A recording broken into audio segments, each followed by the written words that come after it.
Hello friends, আসসালামু আলাইকুম। আজকে আমি আপনাদের জন্য জামের বোরহানি রেসিপি নিয়ে হাজির হয়ে গেলাম।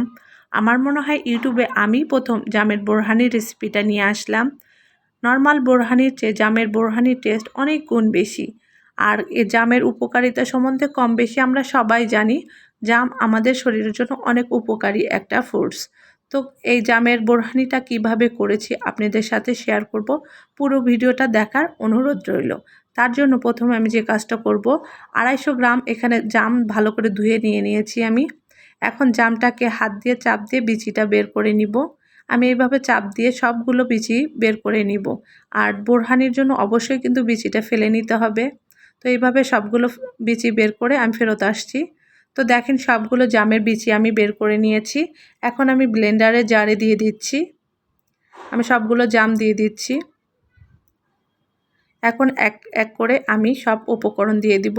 এখানে 1/4 কাপের মতো আমি টক দই দিয়ে দিচ্ছি। আমি 1/4 কাপের মতো টক দই দিচ্ছি। আপনারা টক দই না দিতে চাইলে দুধও দিতে পারেন। 2টা আস্ত কাঁচামরিচ দিয়ে দিচ্ছি। 1 চামচ বিট লবণ দিয়ে দিচ্ছি। আমি কোনো এক্সট্রা লবণ দিব না, বিট লবণ দিয়ে আজকে করব। চিনি দিয়ে দিচ্ছি 3 টেবিল চামচের মতো। আসলে ঝাল মিষ্টি সবার মানুষের উপর ডিপেন্ড করে, যে যেমন খেতে চান সেই অনুযায়ী দিবেন। আমি বোরহানি মশলা দিয়ে দিলাম 1 টেবিল চামচের মতো। আর আমি দিয়ে দিব পুদিনা পাতা 1 চামচের মতো। পুদিনা পাতা পেস্ট করে রেখেছি সেটা। ঠান্ডা পানি দিয়ে দিচ্ছি আমি 1.5 কাপের মতো। আর জাম এমনি কিন্তু জুস করলেও অনেক ঘন হয়ে যায়, যেহেতু দই আছে সেই জন্য আমি 1.5 কাপের মতো দিলাম। কিছু আইস কিউব দিয়ে দিলাম। এখন আমি ব্লেন্ড করে নিব।